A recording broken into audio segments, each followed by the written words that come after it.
Informasi selanjutnya, Saudara, calon Wakil Presiden Muhaimin Iskandar mencurigai penggantian sistem penghitungan suara KPU yang dilakukan di tengah jalan.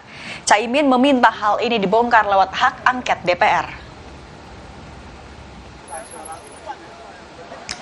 Cawapres 2024, Muhaimin Iskandar angkat bicara terkait perpanjangan waktu rekapitulasi dan penutupan sementara Sirekap.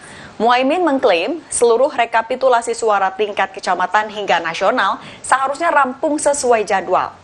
Cawapres pasangan Anies ini berharap kecurigaan perpanjangan rekapitulasi hingga penutupan Sirekap bisa terbongkar lewat hak angket di DPR.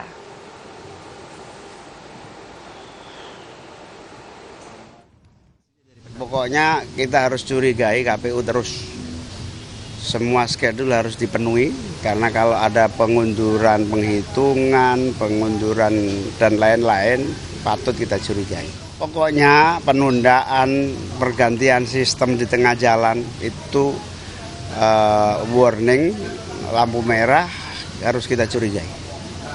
Pasti ada sesuatu di balik itu. Dan itulah yang harus dibongkar oleh Komisi 2 maupun oleh angket.